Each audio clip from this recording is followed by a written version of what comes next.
I am still here with the Unkuhumas. I just got back now, and apologies for the inconveniences. Now that the bush is regrowing, there is quite a lot of technical difficulties. You can see I'm back at the rest of the pride, and they are just lying down here. I will just try by all means and move much further to where the male is. I can see the male is now at the kill. He's just standing there. He's not even feeding. So he's just trying to be protective there to show the others that he is his time now to feed, as everybody's belly looks very big.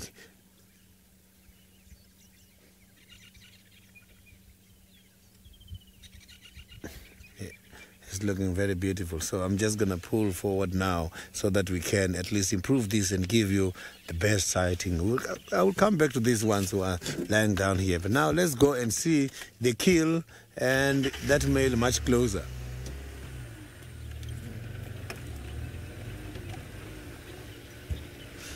So here by Chitwa is much more open. And I'm sure they managed to corner the buffalo against the dam. And the buffalo thought about the crocodiles in there and get caught easily before even entering the dam.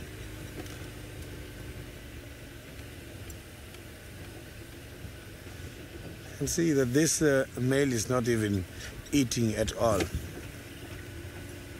So he's just looking after the carcass. So there is some other vehicles, don't get surprised. I'm not going to go much closer at the moment, as otherwise we'll just be hearing people talking from the other cars. So I think here is much better.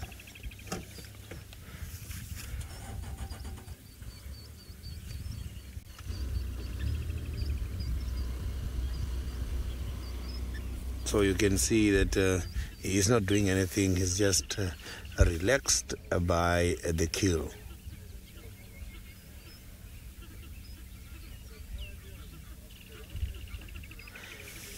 While I'm waiting to see what is going to happen here, let's quickly cross over to David and see how his lions are doing.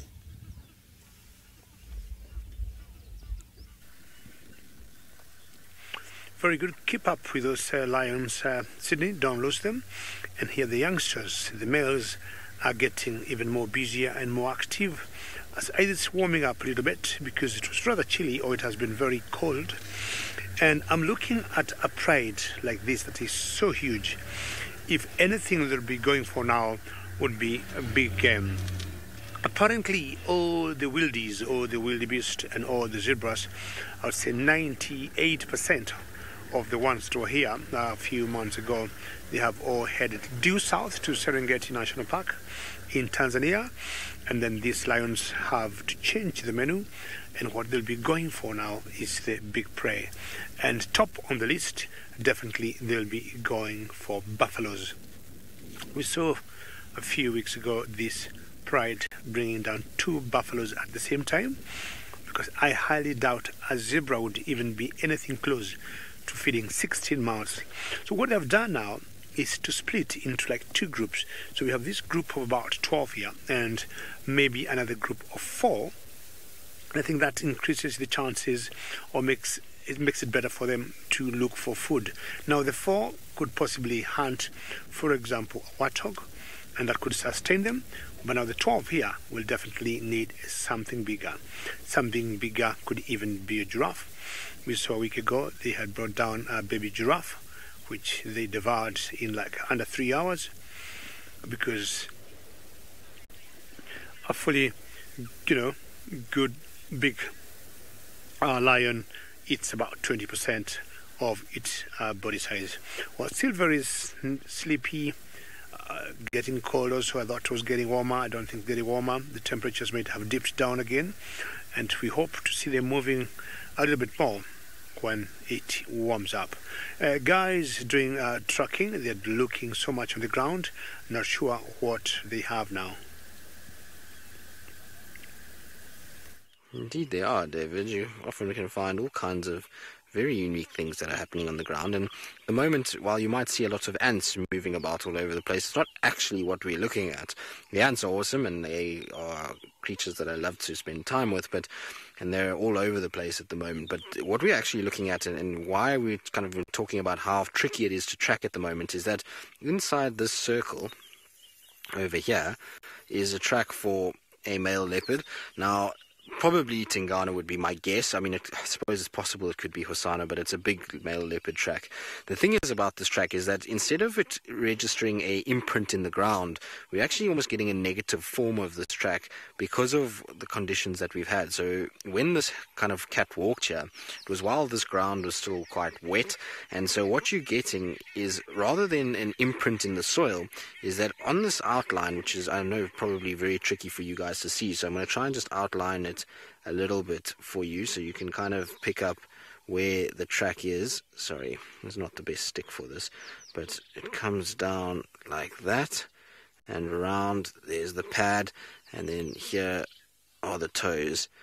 But essentially what you're getting, so I'm just going to kind of roughly do it, but essentially what you're getting is, as the cat walked, the soil was still quite wet, and we know when we get wet soil that it can be quite sticky, and so the soil is sticking to his pad, and as he's then walking, that soil is being deposited down. So rather than actually kind of making an imprint, he's actually transferring wet soil onto the ground, and this is the kind of tracks that you get after rain. So really tricky to kind of see them. I mean, you can see where I've outlined is much easier, but there is a toe there, another toe, and another toe over there. So it gives you an idea of how difficult it can be to see. Now, if we look up the road a little bit, once you get a little bit lower down, it can be a little easier. There's also a certain print that is much more visible. So there's one that's in front where we've marked as well, and you can see that one a lot easier than this one back here. But he obviously walked here. I would imagine it must have been yesterday morning, or during the day yesterday after rain, when it was still kind of damp on the roads itself. So I don't think they're from this morning. We did get a bit of drizzle last night, but not enough to cause this kind of track. But very, very cool to kind of see, to be able to kind of see these kind of tracks like this, and just gives you an idea of how much more difficult it becomes in the summer months. David, is it safe to track a leopard or be on the tracks of a big male leopard? Well, there's always an element of risk when you're going after, or when tracking any of the big animals out here. Things like elephant and buffalo and lions and leopards all have their own risks attached to them, and so yes, there is an element of risk, but when you consider where we are, so we're in the Sabi Sands, and a lot of these leopards have seen so many people on foot, and when they've seen people on foot, nobody's actually chased them or hunted them or killed them or stolen food from them, and so there's almost this kind of thing that they see us, they're a little bit kind of nervy, and they'll move away and rather try and kind of get away from us, because they're hardwired to see us more as a predator of them than anything else, and so they're quite nervous of us and they'll move away. Or they can be like Hosana, who's so used to people walking around now that he kind of just sees you, watches you, and doesn't really matter. As long as you don't kind of press and try and get too close to them, then generally it's okay. But there is an element of risk. There always is an element of risk when you track these kind of animals. At the end of the day, they are big cats, they're meat eaters, and if you corner them and they feel like they're threatened or they're injured or something like that, then there can be, an incident that can take place, and you can get yourself into trouble. And, many, many different guides will have stories of how they've been sort of chased by leopards, or not chased, but I suppose been charged is the better word, by a leopard, and have had incidents with leopards. We pretty much most of the guides that have been here have had some sort of leopard incident where they've had an aggressive response from a leopard, and it's generally, like I say, with females mostly, particularly if they've got cubs that they feel like are being threatened, or if they've got a meal. Males can be a little bit like that if they're not really used to our presence, but it's very few males that I've had that have been super, super aggressive, like some of the females have been. So yes, there's an element of risk, but no, it's not something that I would really worry about in this area. I think in other places where there's been a lot of poaching and the leopards aren't as relaxed, I think you'd be taking a big chance trying to track leopards through certain areas. Good. We're going to keep going. We're not going to follow these tracks. They're not fresh enough, unfortunately, for us to be able to follow, but we'll kind of see what else we can find. In the meantime, though, back to Sydney and the Nkuhumas. So you can see that I'm still here, and I am having one of the Avoca males trying to feed at the moment, but he's just trying. Nothing much is happening at the moment. You can see there that he is now trying to feed there. I thought we were going to have quite a lot of competition here going on with all these other Pride members coming, also trying to have something. And from where I am, by looking at that carcass, there is still quite a little bit of meat left there, but the intestines, all the internal stuff has been taken out already. There's nothing there. I can just see the red color inside showing the inner layers of the ribs. So they have taken everything already.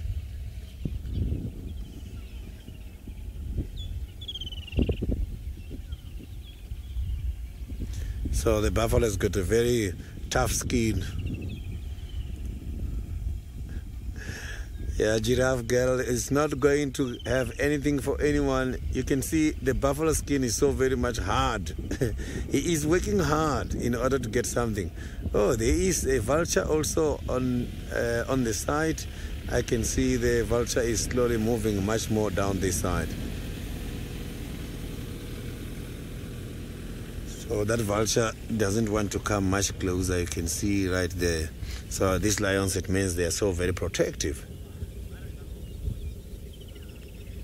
So it means after these lions, the vultures are going to land and finish the rest.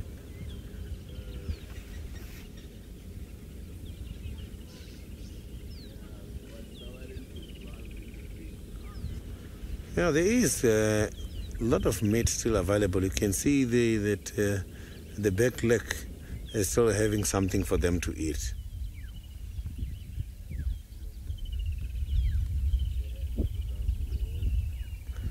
Oh, it was a female buffalo. I can see the horns there from here that it looks like it's a female. So you can see that it's a female buffalo, and according to the information around here, it was a pregnant female caught here yesterday. So this happened yesterday somewhere late afternoon.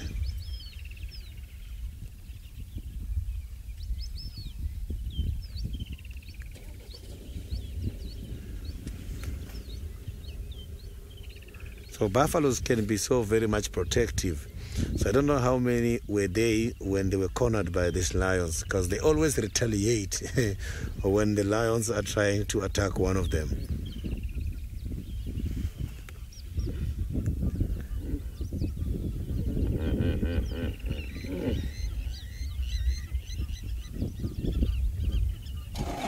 So maybe the reason why the female buffalo has been caught is that I know lions, when it comes to the decision making on which one to take down, they check the size of an animal. And they don't just check the size of an animal for nothing. They check the weight of an animal versus the number of individuals by the pride. They want to make sure that after taking down that animal, everybody eat something, because otherwise it's going to cause a problem. Competition is going to be high. They think in order to minimize the competition, they must take something big. But still, there is going to be a competition when they are feeding, because some of the body parts, such as the livers, they all want to get the liver so that at least they can have quite a lot of blood in order to avoid them going thirsty when they're feeding. So they just want to feed until the stomach is full without going to the nearest water hole. So I think that is a good idea. And something very important is that taking down a big animal, it helps them to save energy. If these lions, 11 lions, were about to chase an impala and take down an impala after such big efforts, it was going to be a challenge, because now the energy they're going to lose during the chase is not what they're going to get when it comes to feeding.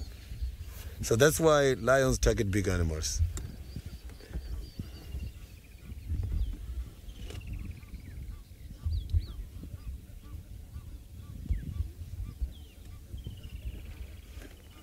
So you can. So now let's quickly go back to the bushwalk.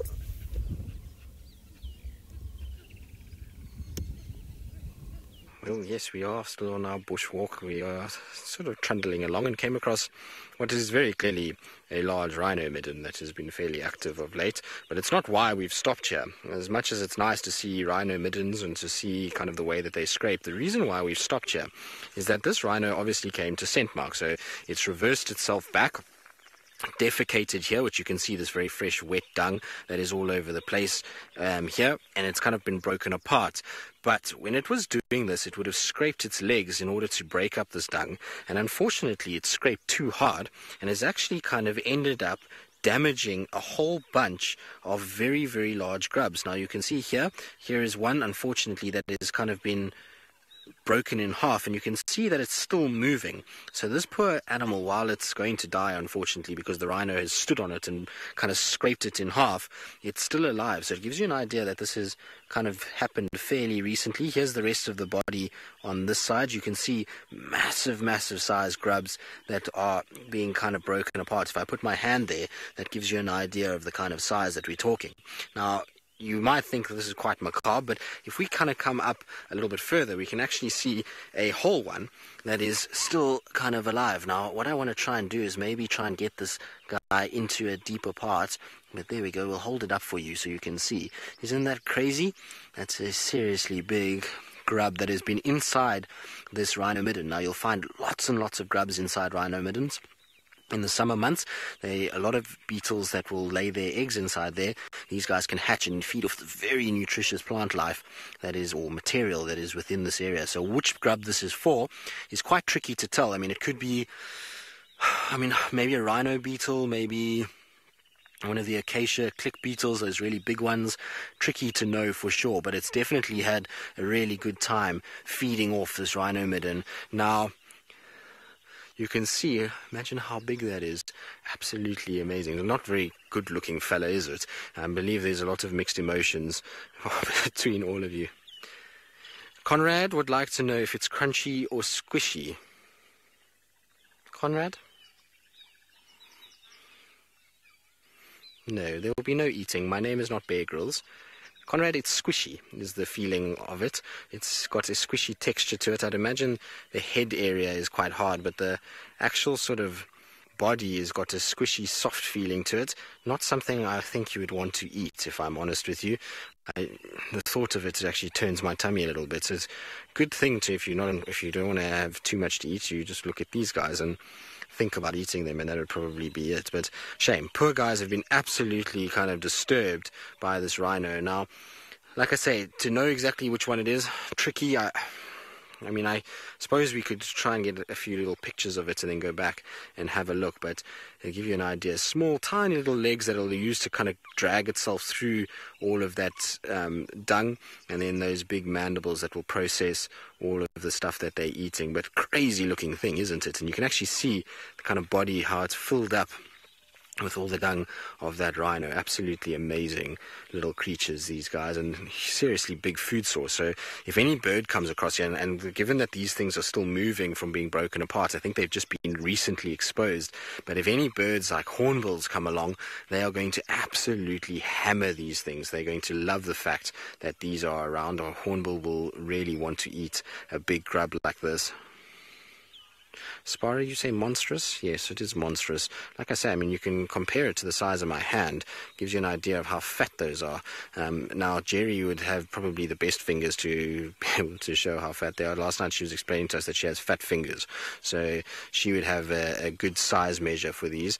So these are Jerry-like in their shape.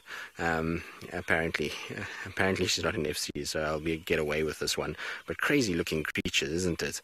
It's actually got some really kind of cool markings, especially on the side of the head. If I just turn it slightly for Craig, you see he's got that kind of red head, and then there's this big yellow spot, and then these red kind of spots that come down along the side.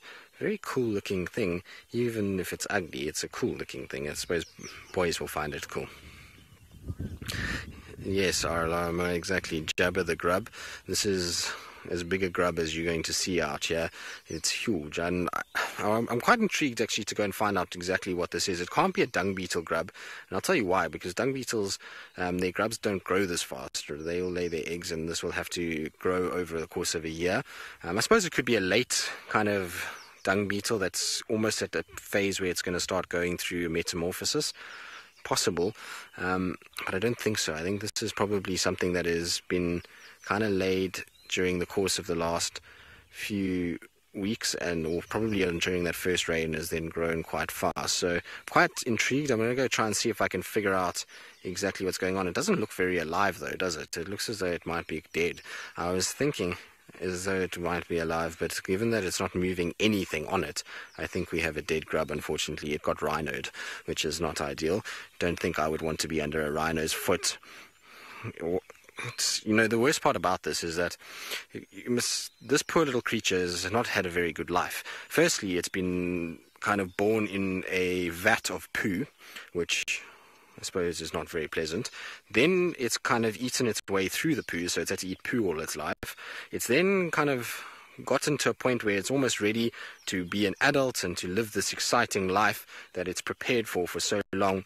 And then has come along a 3-ton animal that has taken its feet, pooed on you, then broken you and kind of tried to kill you, and then peed on you on top of that, and then dragged you along as it's gone. So not a nice way to go at all. Exactly, it's a very sad story for our poor little grub. But what we're going to do is we're going to put our grub back, because all kinds of animals might feed on this. Mongoose will be happy, honey badgers, and this is why you often find rhinomidins are a source of huge amounts of activity, particularly at this time of the year, is that you're going to find all kinds of animals coming through here, digging around, looking for things. And why honey badgers love a rhinomidin is because of these guys right here. So back it goes. No, definitely dead.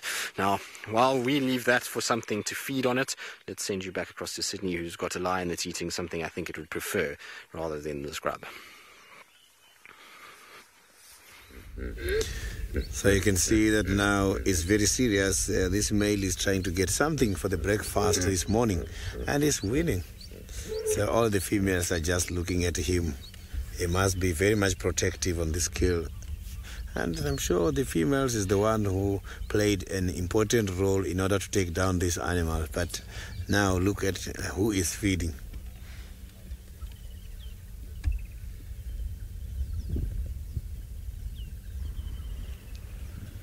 So I can even hear him when he's catching the bones there.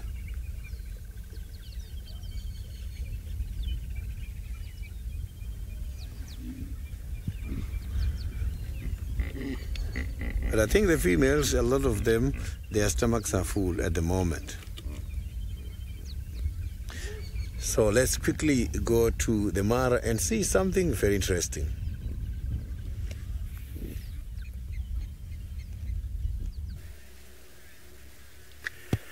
Well, ladies and gentlemen, quite exciting here for the new year, and I think things are getting better and better. We got a pack of wild dogs here devouring what I'm guessing is some sort of antelope. My first quick thinking, this is an impala, and you will notice how wild dogs eat unlike all the other predators we know in Africa. Just look at that. The 3 of them, and they're just devouring and tearing this impala apart. How exciting is this? This is totally incredible. They go in packs, and more often than not, they do not even give a chance for their prey to die. They'll always get it, and once they get it, they'll be known to eat their prey alive. They eat very quickly, and just look at the pace they're feeding on this impala. Absolutely, that will be very good. We can catch more audience on this. How wonderful is this, ladies and gentlemen? 2019 have started with some wonderful views.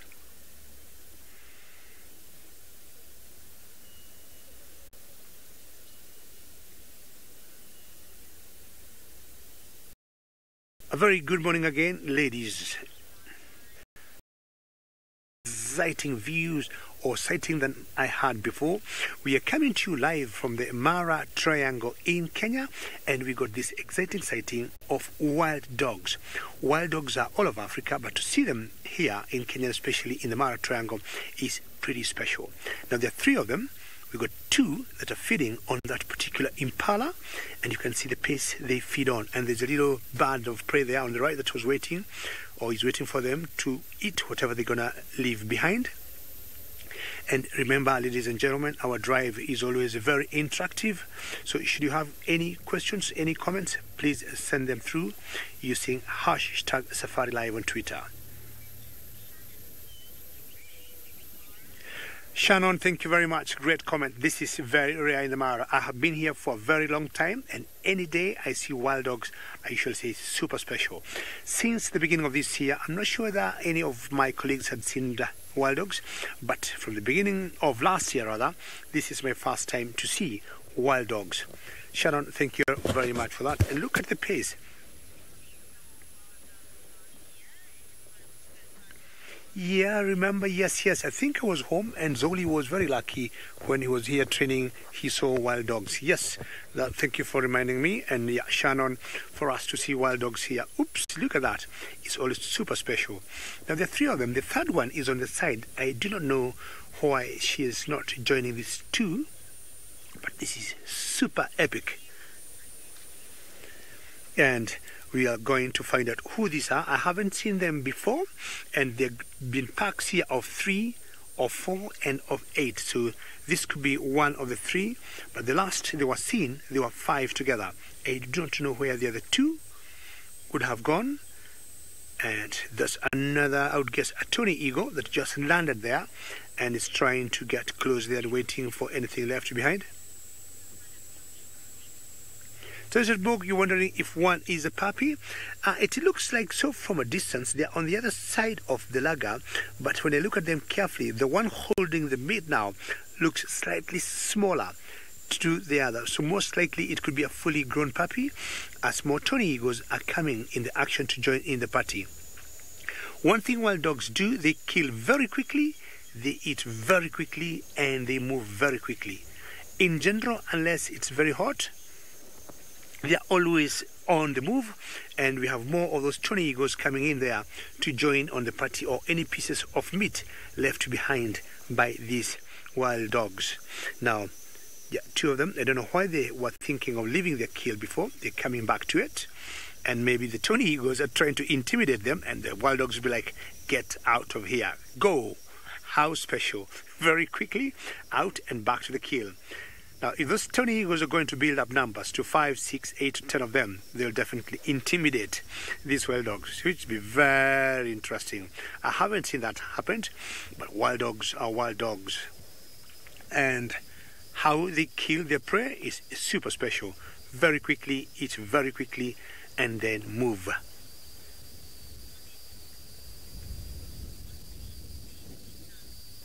Paula, very good, very happy to know you're still on board, Paula. And yes, the eagles are like, please spare something. Don't eat everything. We also need something for ourselves. You must have eaten enough. I do not know how big that impala was, but to me, it wasn't fully grown by virtue of looking at the horns. It looked like a youngster, but I think 3/4 of it has been cleaned by this wild dog. They'll say 3/4 is gone. But by looking at the horns, I think it was a youngster, not a fully grown male. Well, young male. Kelina, you'd like to know whether wild dogs are territorial. I would say more no than yes. More no, because they are always on the move. I've been coming to this particular area I am, like almost 2 times in a day. 3-4 hours in the morning, 3-4 hours in the evening. I haven't seen them. None of my friends will say of wild dogs. So if they were, I would say they are territorial. I would say more, they are not territorial, but they are always moving.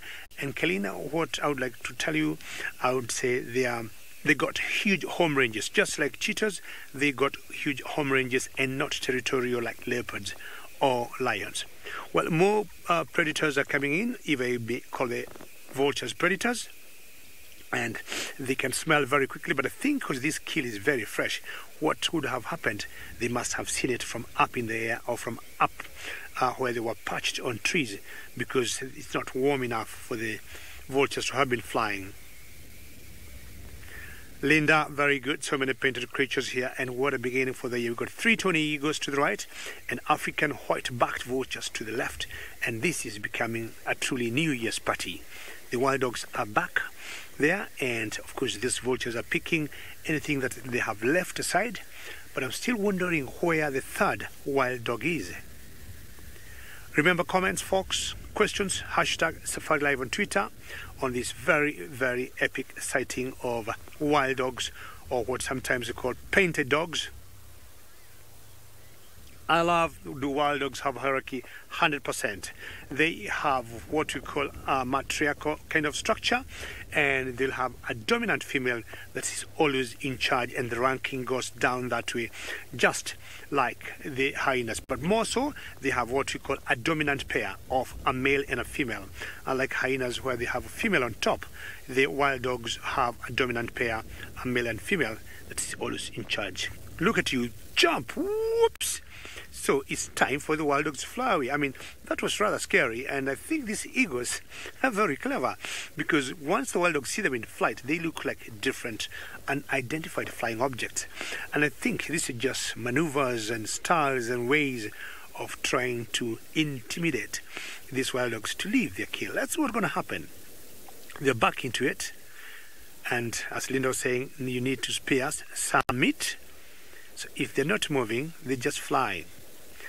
Ted, where are the hyenas? The hyenas are yet to get this particular smell. The hyenas smell better. I think they got a better sense of smell than sight.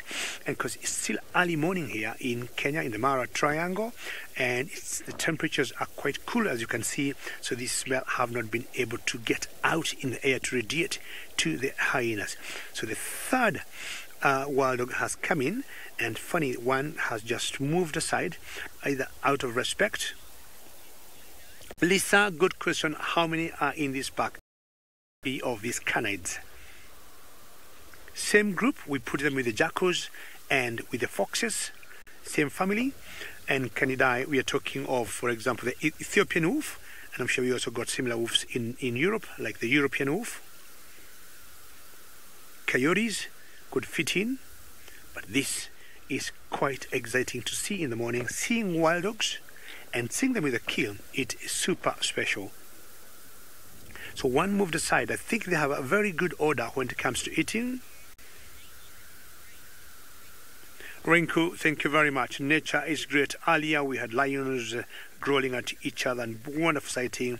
We left the lions, and I was driving here, flying low, doing a bit of Ferrari safari, and I ended up with these wild dogs. Yes, nature is so cool, and we are always very happy when we are able to bring you such wonderful sighting all the way from the African wilderness. And your questions and comments always gives us lots of joy. See the white tipped tail they got, and that's very typical of all wild dogs, and all their markings are very different. Not one wild dog will be similar to the other. Of all the predators in Africa, I think I respect the wild dogs. Very swift, very fast. See their ears there, which they use like, some kind of rudders to pick, or some satellite dish, because they need to pick any slight sound.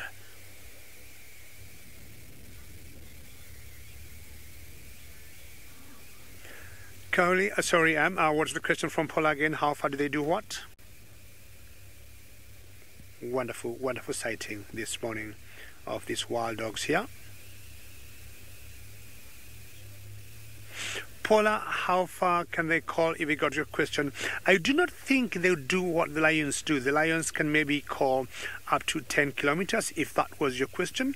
But wild dogs do not have that very loud, the decibels from the wild dogs is not, as for the lions, it's much lower than the lions, and especially the males, which roar for a long distance. Not sure, Paula, they decided to leave their kill yet. They're trying also to come back, and they think they need to eat more of it, as much as the vultures and the other birds want to eat this. Joanne, very good. And just saying it's beautiful. It's so exciting, Joanne, to see wild dogs in the morning, the contrast of the green, just staying there on that Taman Mount, the white tail. See how they move, Joanne? They're always very fast and always on the move. fantastic. Well, the Tony Eagles have moved aside, the Vultures too, but it's one wild dog left there, and two have moved on. Maybe they're like, it is time to say goodbye to this wonderful kill. Well, ladies and gentlemen, that was quite epic, and I'm very happy for 2019, and I'm sure Archie is equally. One more quick look to the wild dog and see what is happening there. And keep an eye, we might be sending you other notifications much later and bringing you more exciting moments from Africa. On behalf of Archie and myself, thank you very much and goodbye.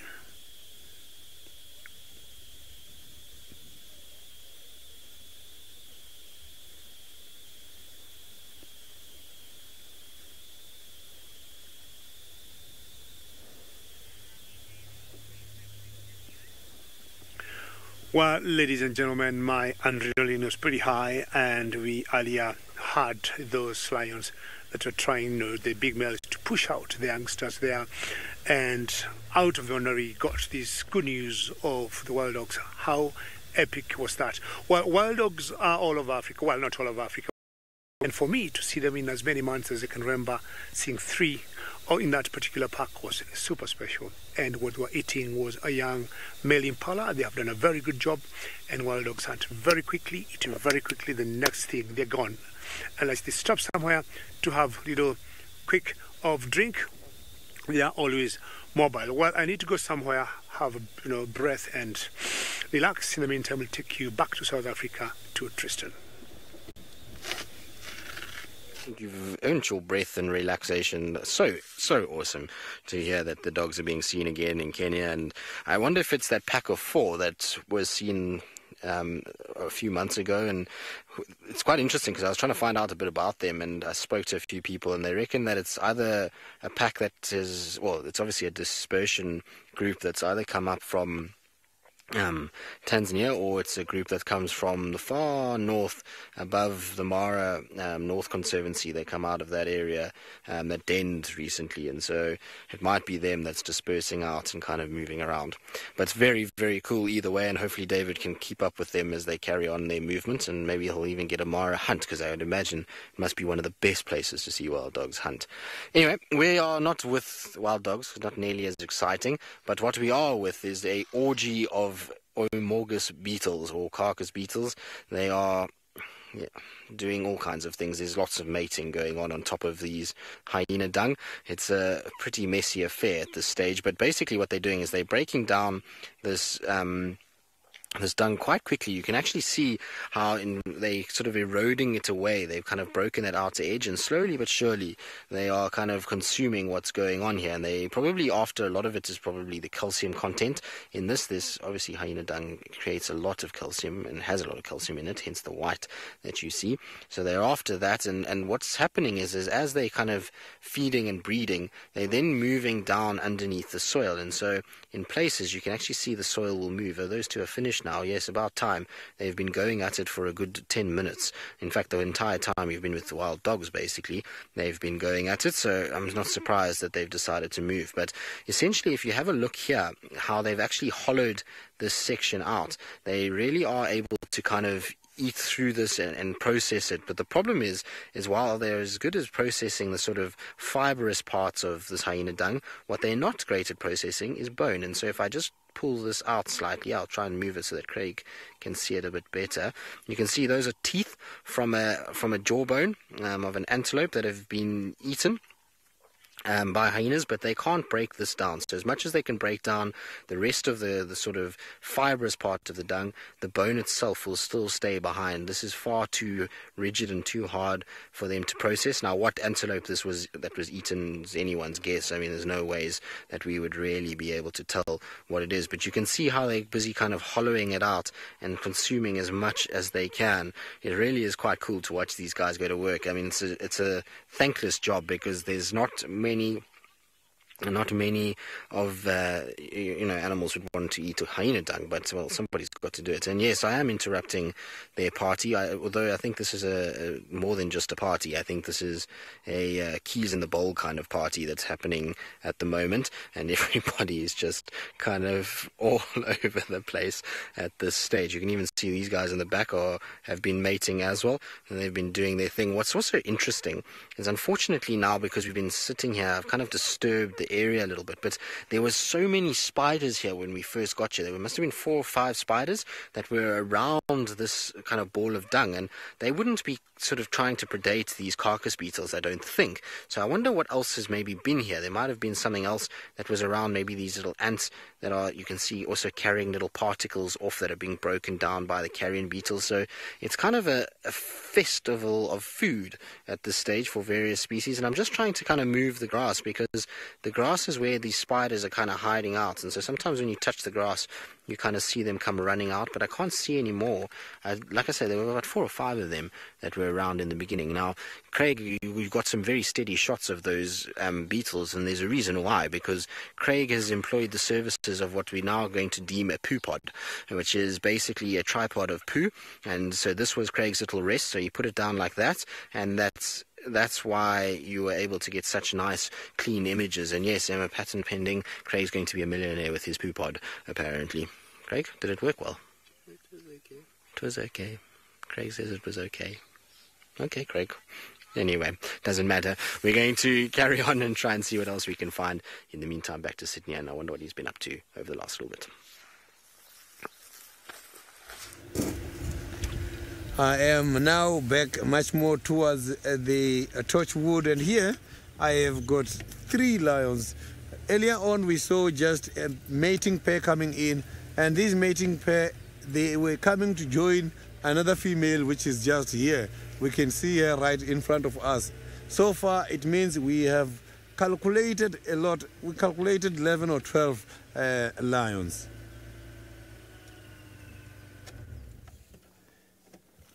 So this is the female we didn't see this morning.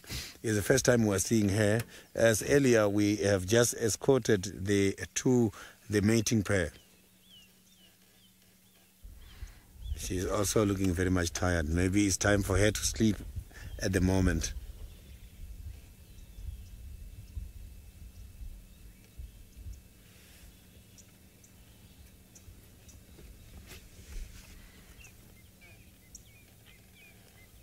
So you can see that she's just looking at the male, which is not very far away from where I am, and the mating female is just lying down.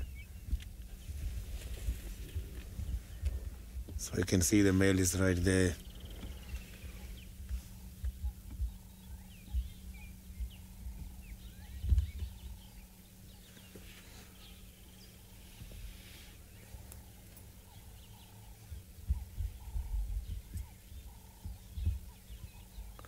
I have witnessed a lot of fights. I have been in this field since 2006, and I have, every time when there's a lion on heat, when there's a female on heat, there's always a fight. It's very rare to come across a pride where when there's a female on heat, males don't fight. It's normal. Every time a female is on heat, you must know there's going to be a lot of fightings.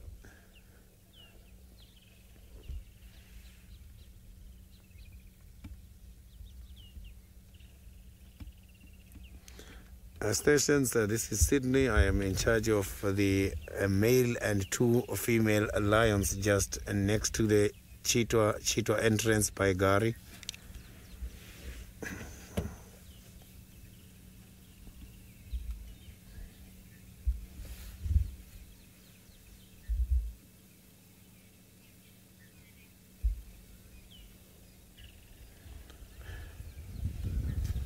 So I'm just trying to check if this lioness is...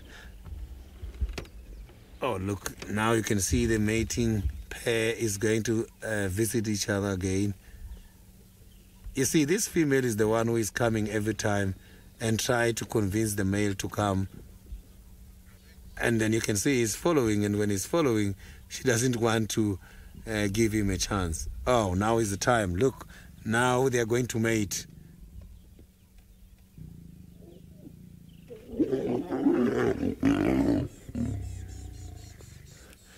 That was amazing. So the reason why the female turned and fight against him is that when the male is feeding, is mating, he does, during the withdrawal, scratch the copulatory passages of the female in order to kickstart a process called ovulation, which is a process getting ready the eggs for reproduction purposes. So you can see that he is now looking at me and he's just passing right here together with the female. This is incredible. It was nice hearing them growling. That was amazing. Yeah, that was a lovely action. So this is what he's going to be doing for a couple of days. A week and a half, they will be done with mating. And they've got to mate a lot every day.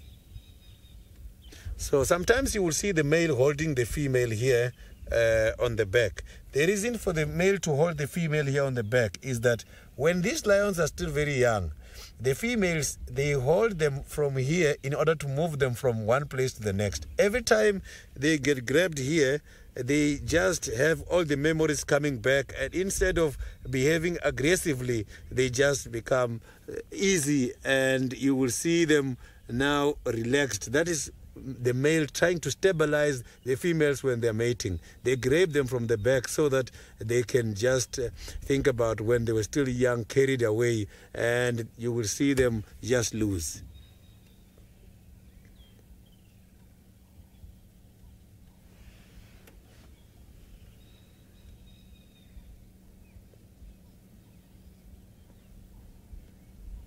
So you can see that this male is so very lucky. Yesterday, he was far away.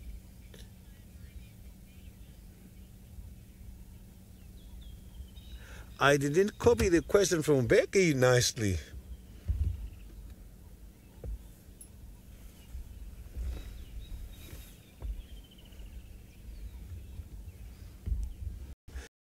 At all. If that was a male, this male was going to be having a problem. But at this stage, it's not the female having a problem. The male is the one who has to be protective and chase all the other males away to avoid competition. And the stomach is full, so he's got all the energy to protect this female.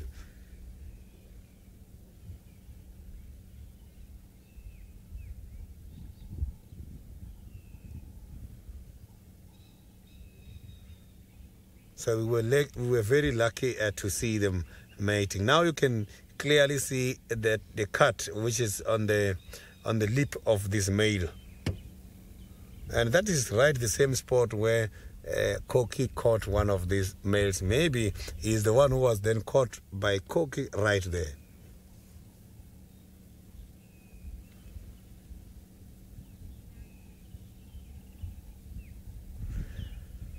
So we are not too sure if this is the one which was engaged on a fight with the matriarchal Koki.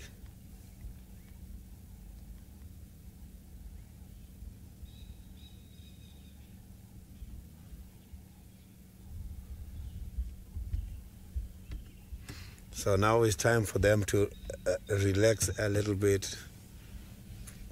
So now let's quickly go back to the bush walk and see how they're doing.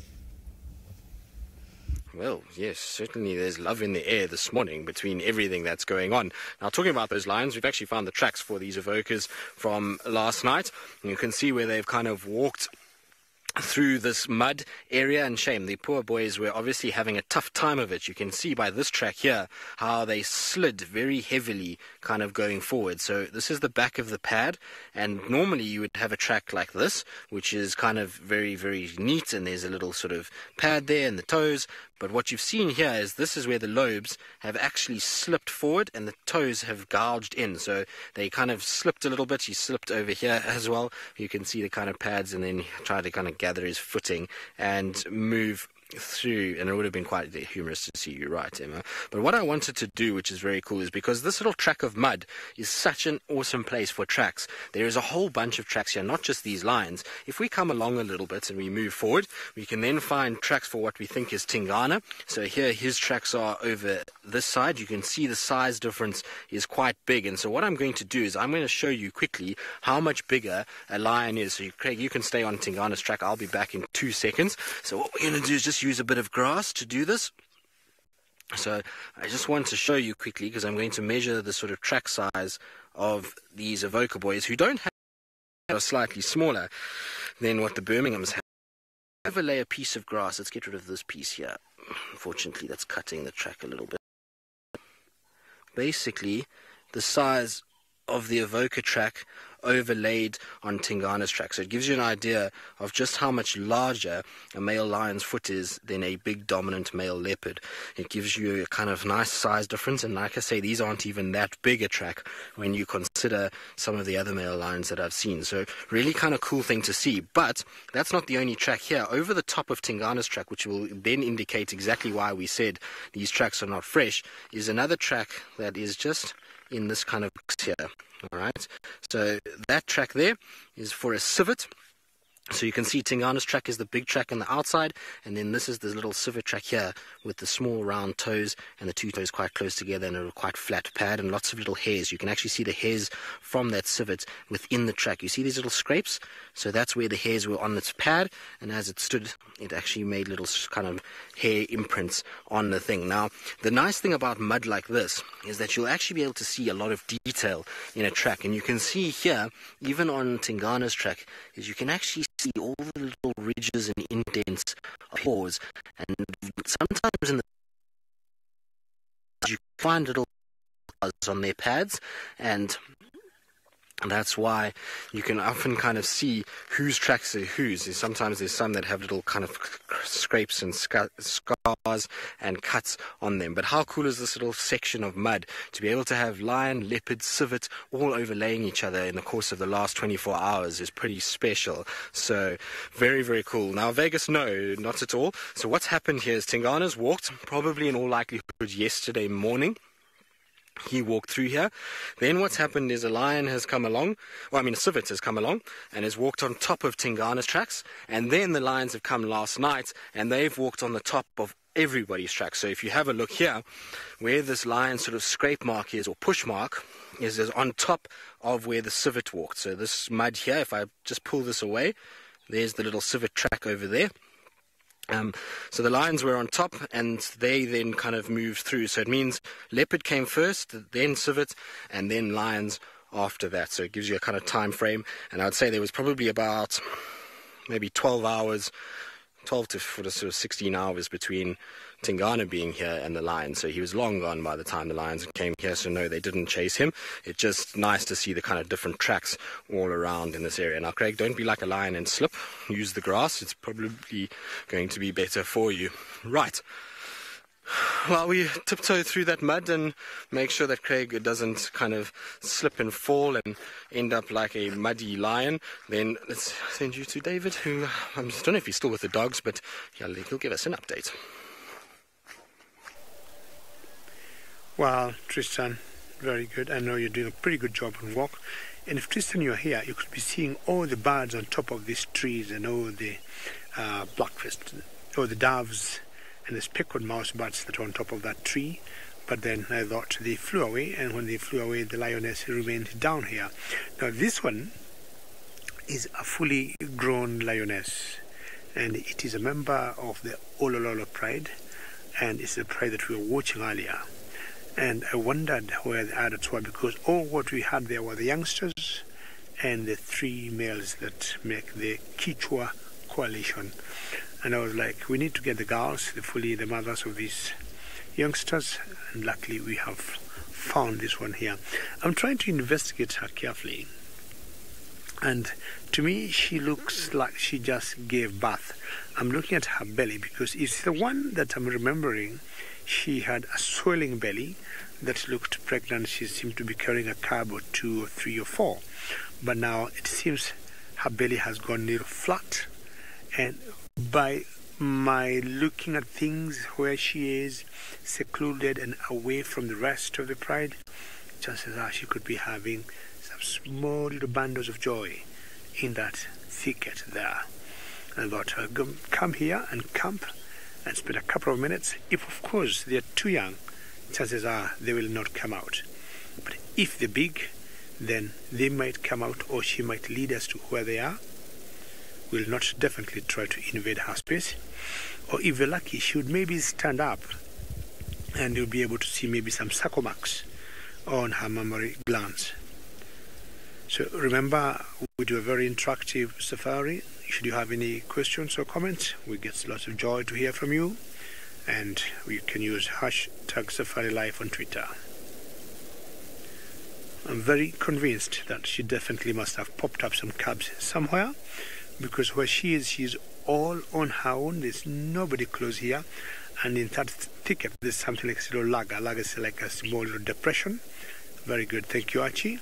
It looks very secluded, very warm area, and very nice place to give birth to.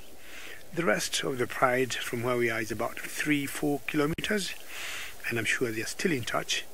Should she need their safety, or security, she'll definitely get it.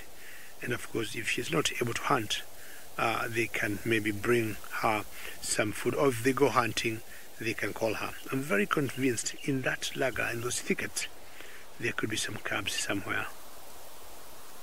And no doubt about this. Because if it's the same lioness that I saw here a couple of days ago, she had, a very big belly. And it did not look to me like she was full. She looked very pregnant. And as it is now, there's a huge difference of that belly of about a week ago and now. So if she dropped them, say, the same time I saw her, or 2 days later, and I'm sure we all know it takes about 3 months to give birth. Rima, you'd like to know if the locations the lioness would prefer to give birth. Number one, they only have to look for safety. Safety is the biggest concern because of their cubs. They face lots of predation, and the cubs, Rina, of lions, anything from 0 to 3 months, they are very vulnerable to would be hyenas or leopards. But at 3 months, they are easy to go. So what they would want first to do is a very hidden area where after they give birth, the particular area will conceal the birth. Nothing will go smelling out there. The hyenas will not pick any after birth, or leopards, or anybody else. But also they look at other factors like how cold that area will be.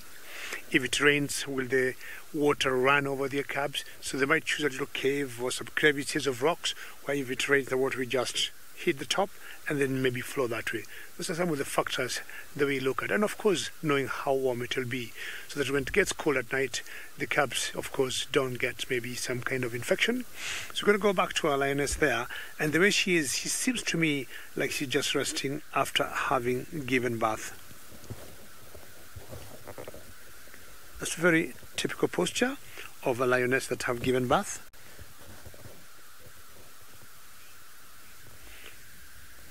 And I still won't move from here. We'll keep waiting and see if the cubs might pop up or not. Well, I will take you back to South Africa and see whether the lazy lions are any better than my lioness here of the Olololo Pride. Mating pair, you can see the male is now relaxed and the female is also relaxed on the other side. So this female was showing some shortly after mating. So, but I know she's still going to come and dance for him in order to mate again. Because she's the one who came and started dancing and he was convinced he went there. After that, he is being dealt with. It's not fair. What the female is doing is not fair.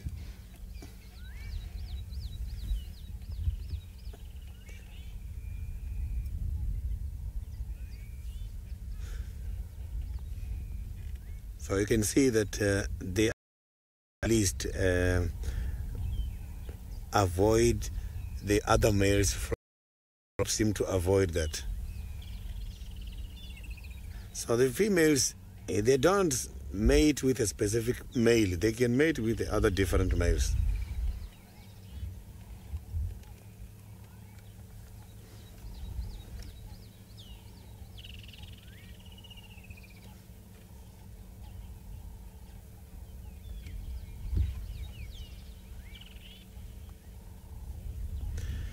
So these lions, they still got to sleep quite a lot because mating is just taking place for few. It doesn't take too much time. It's going to take few minutes and then done deal. Like now, you can see the female is lying down. So they are still going to be lazy and sleep for quite a long time. They're just going to wake up and mate again. Sometimes mating takes about 4 times an hour. So that is quite a lot. So it means 4 times an hour they'll be mating and sleeping. But sleeping, it will be taking place very often.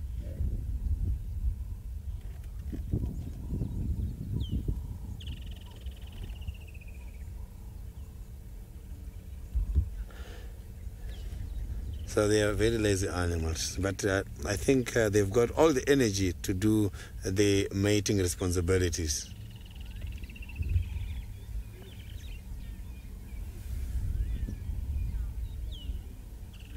So now let's quickly go back to the guided walk. Indeed, you are on a guided walk. Well, we're trying to guide you anyway. Hopefully you've had to do, but you can see probably one of nature's most incredible phenomenons that's happening right now. So we're walking along, and we see a marula, and I always like looking in any broken section of a tree where water has gathered. It's always a great place to check because you can often find frogs' eggs.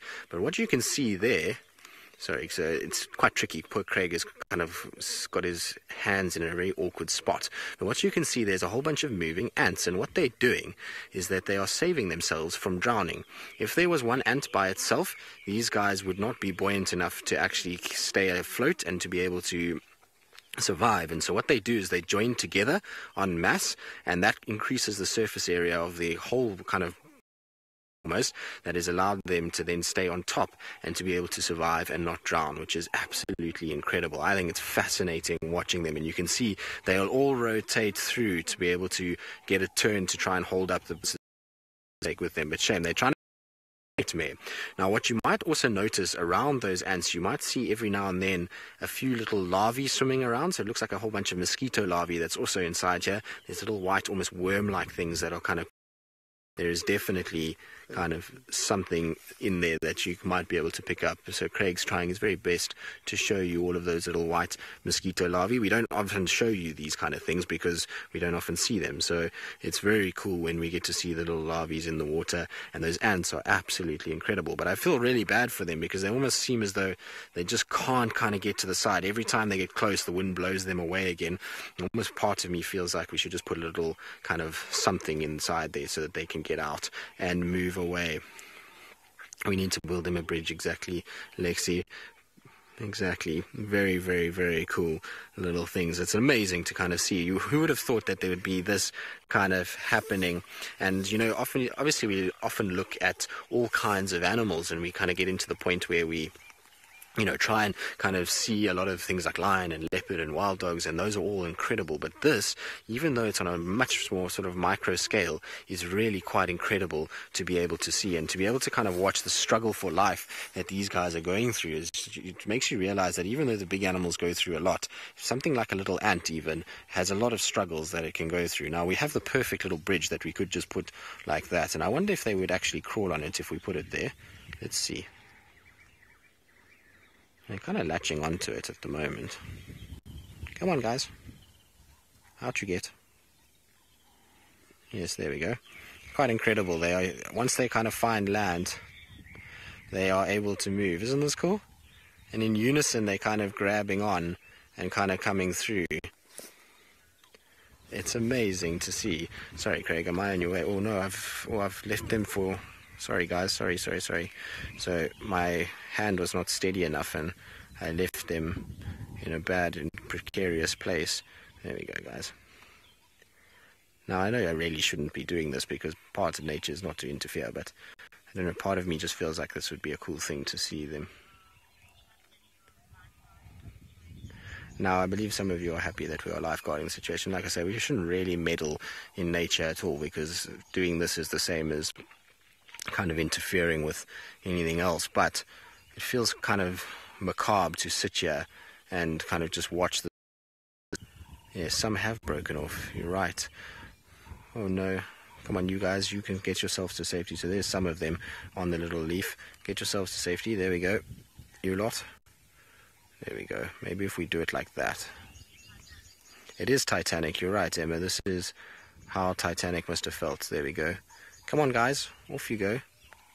Now you can imagine there will be a lot of pheromones that will be released at the moment that will tell all the ants what's going on. And see, look, they're trying to get up en masse and try and get out of there. So there we go. Come on, guys. Pull each other along. Save each other. Isn't it amazing that they work together, though, to be able to survive? I think it's absolutely fascinating how they work. So there we go. They're all kind of gotten to the side now, and it's probably a much better way. How cool is that? I think it's very cool. Like I say, probably shouldn't really be doing this, but just don't tell anyone. It will be fine. Okay, good. Anyway, we're going to stay here. We're going to kind of see if we can see if they all get out. And while we do that, though, back to the Nkuhumas who are mating.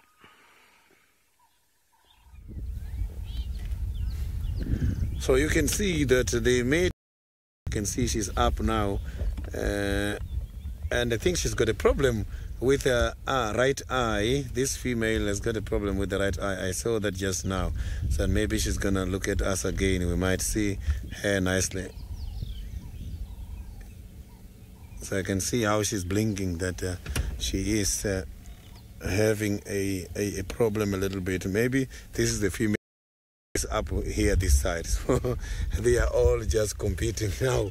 I've got the male also up here. So it looks like the male is ready for another action. So he's passing by there close to the female to convince her to call him again. Strategically, he is looking for some attention.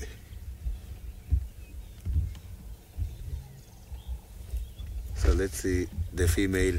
Maybe she's going to bite. Let's see. He knows he's so beautiful with this very big male. He's trying to charm her.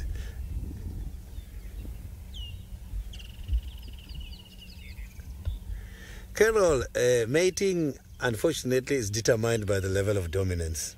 So if another coalition member dominates him, is when the other coalition member will take over.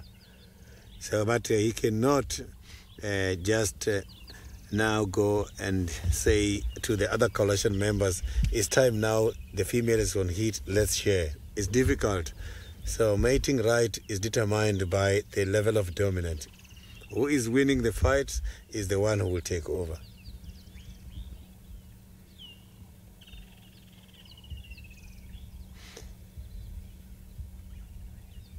So dominance is not a permanent thing. Another male can also come from outside and dominate those from the coalition and still take over.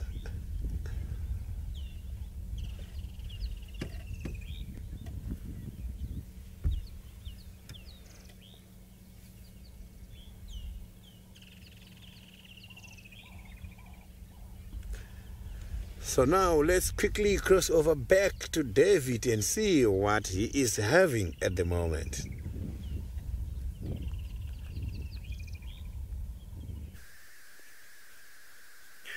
Well, we had a feathered friend that just flew away, but as she was flying away, it was a common physical. We thought we'll come back to our lioness because she also just rose up as my bird was flying away. Now, what I'm trying to investigate here is to look at the mammary glands of this particular lioness and see how they look like, and you can tell, yes, very likely she definitely have dropped some cubs somewhere, and chances are that's exactly where she is going. This is what I've been waiting for, and not sure what will happen, but I think she got a den there, which if she disappears in that particular bush, I would be more than happy to come back here this afternoon. Looking at the rib cage there, you see it's a bit hollow there, and to me it's like she must have given birth. I don't know what Archie thinks, but that looks a little bit emptied, and she might have dropped some cubs at one point, and now she's maybe going to check how they're doing. And the hindquarters there tells me it's not bulging as I saw her a week ago. It has caved in a little bit, and that's how lions will look on the hindquarters once they drop their young ones or their cubs. Having been here for about a week convinces me she must have chosen this area to give birth. So we might be having the Olololos with new cubs on the new year, as we have been anticipating to get also new cubs with my other favorite pair of lions that we call the sausage tree. Well, for those who are joining us now, this one lioness belongs to a member of the Olololos, and she has been away from the rest of the pride for quite some time. Well, let's go back to other lions which could be bringing in, making plans for new generations. So here I can see that the mating pair is just about to move now much more to this side. I must have to reposition now. The language these lions speak is difficult. This female woke up, went to the male and gave him a bite and growl, and he growled and they started following each other. This is something else. So the language these two are speaking is something else. You can see the female is greeting that female which was seen yesterday there. So let's just see what is going to happen. He is also demarcating his territory. He's demarcating all the mating spots. If another male comes here, he must first pick up his scent and know that he is not an easy male.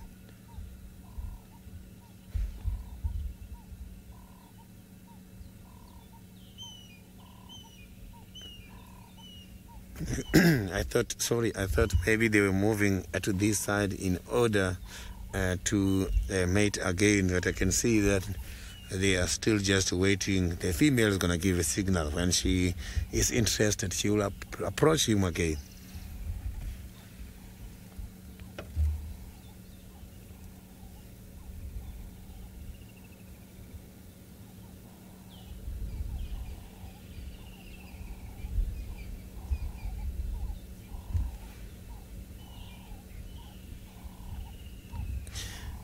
This morning, I didn't see any of the Mangeni males, and I didn't even see the young Talamati male.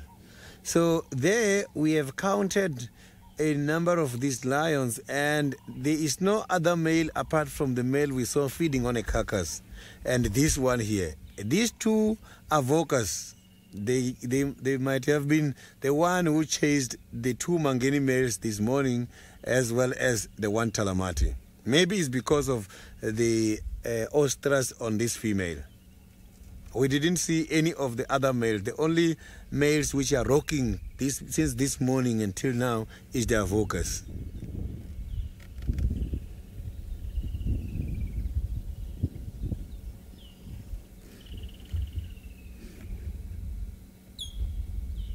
You can see that he is so very much protective.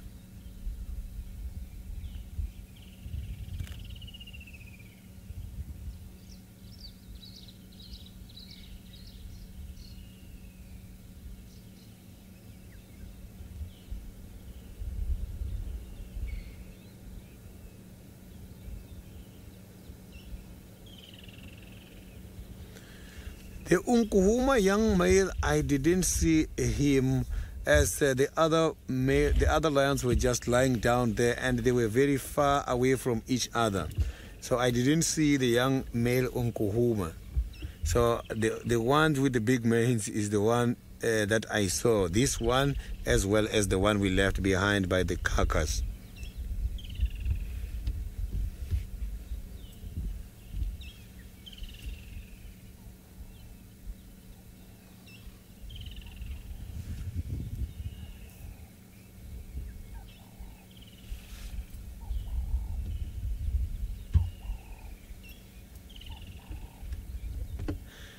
David, sometimes it does happen like that, because some of these prides, you find that there is one dominant male responsible of all the females on ostrich.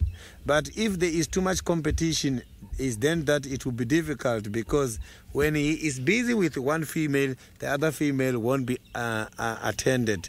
So the other female will then be attended by the other males.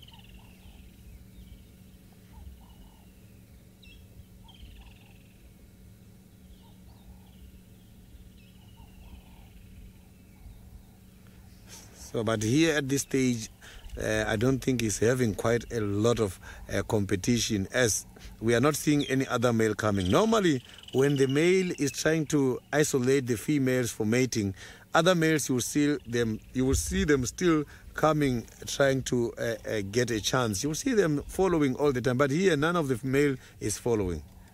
I can see that she's now again waving the tail, and she was looking at him. Maybe it's time again. So now let's quickly cross over to Tristan. Well, very interesting. I wonder if that female is in an estrous cycle, or if just due to the fact that the boys have arrived at that kill, they're trying to protect themselves and the sub-adults by trying to kind of fool the boys into mating with them. It's an interesting kind of scenario that's playing out there. Intriguing. But as you can see, we have a rather lazy terrapin that is sitting in the middle of the road, which is probably not the best place for this terrapin to be. You can see its shell is very dry, which means that it's unfortunately been walking for quite some time without being in water. There's a bit of mud on its top of its shell, but otherwise it's fairly dry, and it'll have to move quite a bit until it actually is able to get to water. We're not too far from Chelapan. It would be probably a good hour walk for this little guy to come out. But at the moment, it's tucked itself in. You can see it's giving us the side eye, and is just kind of watching us and just trying to see whether or not we are a threat and whether it must be scared of us at this stage of the game. Now, of course, we're not going to be touching this terrapin at all, given the fact that these guys do secrete a foul-smelling fluid from their bursa sac, as well as, well, it's just not right, I suppose, to make them release that fluid, because who knows when the next rain's going to come. But very cool to see one up close. You know, we often see them from the vehicles and kind of show them from that point of view, but it's...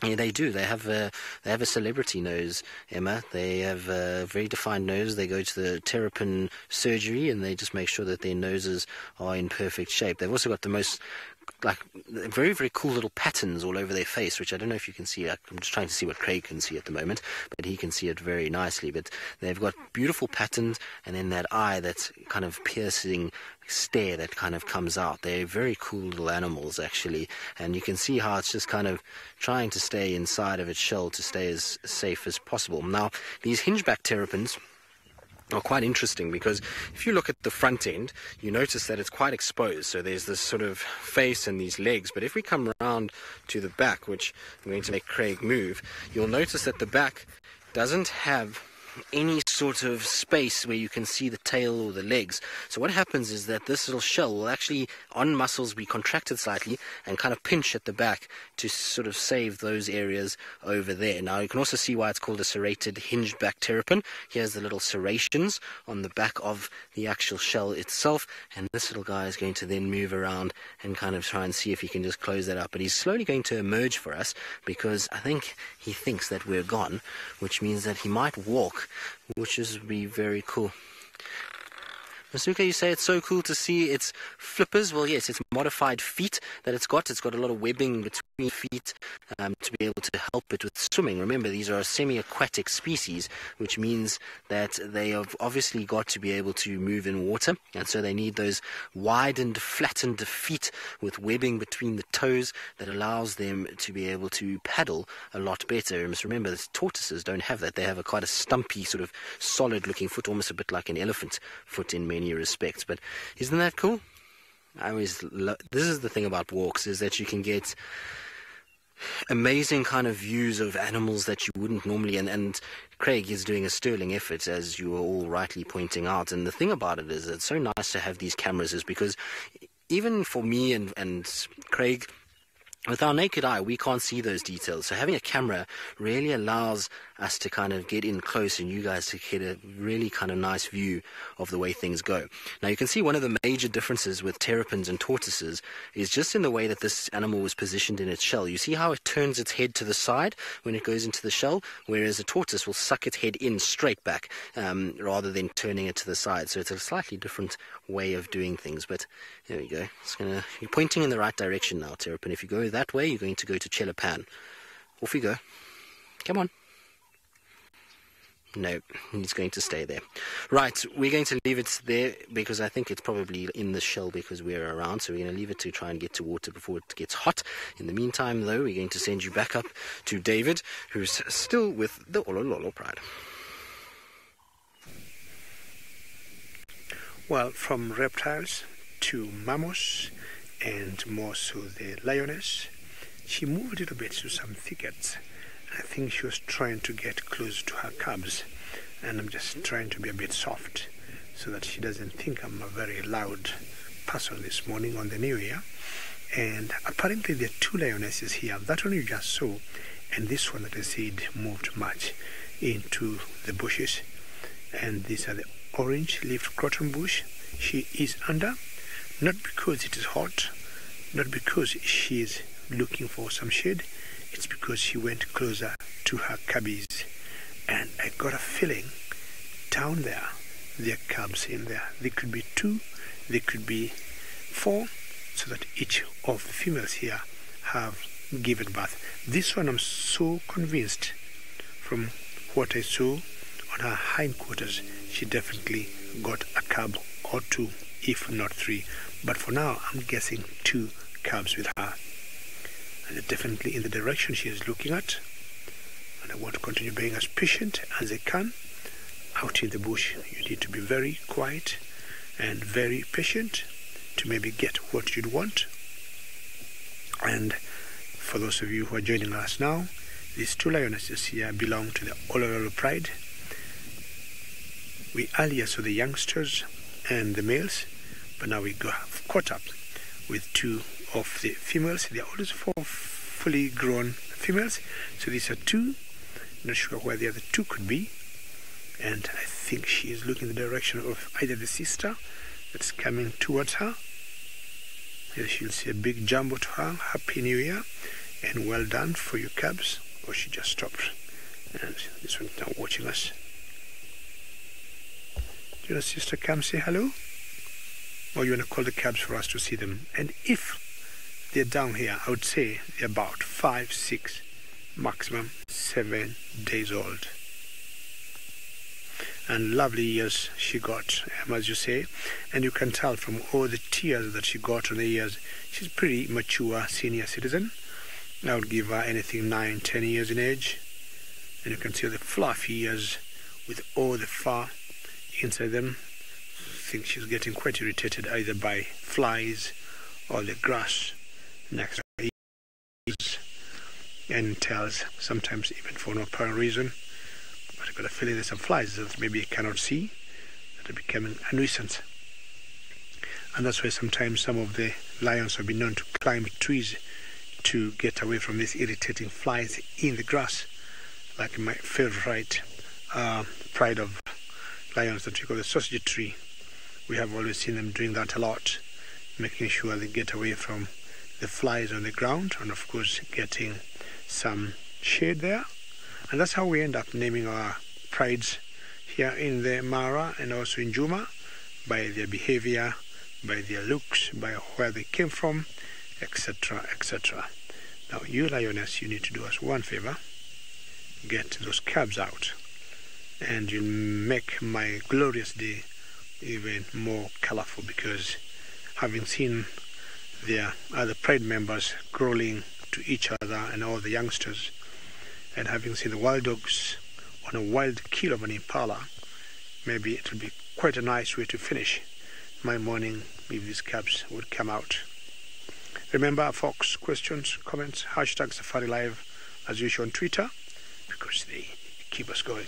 Now, they might not be wanting to come out. Sometimes that happens a lot. But the distance between this one particular lioness and the other one is about 10 meters backwards. And being together, it's easier for them to take care of the cubs. Of course, safety in numbers. And if maybe the other one doesn't have any cubs, she wants to stay very close to the sister. Excuse me. Or the first cousin. Should there be any concern of safety, hyenas or leopards, they can always fight back. This is pretty special, and I'll be coming back here this afternoon to find out whether these cubs will have the courage to come out. And from myself and Archie from the Mara Triangle, I'll be saying goodbye, and we'll take you down to South Africa, to Sydney, to say goodbye again.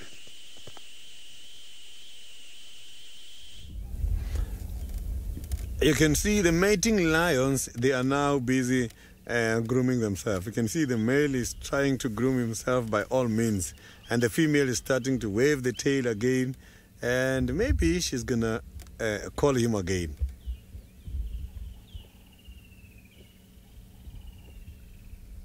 I can see that she's having a lot of interest on him. You can see she is really looking at him when he's grooming himself. And he's not even cleaning the face. I can see some blood there to show him that he is a very brave man and he can fight.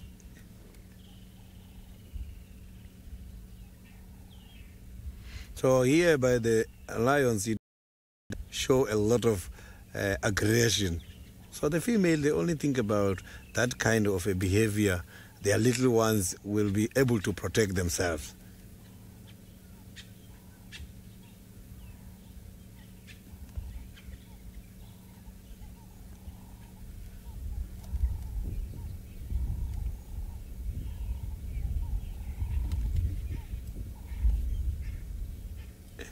Yeah, maybe they will take it easy, but I can promise you that female is showing some interest now. I can see how she's waving the tail. She might come and call him again now.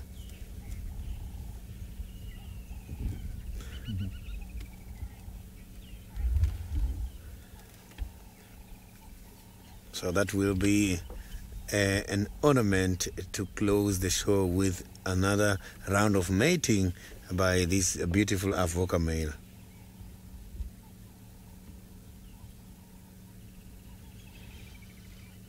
So you can see that, oh, now she's lying down.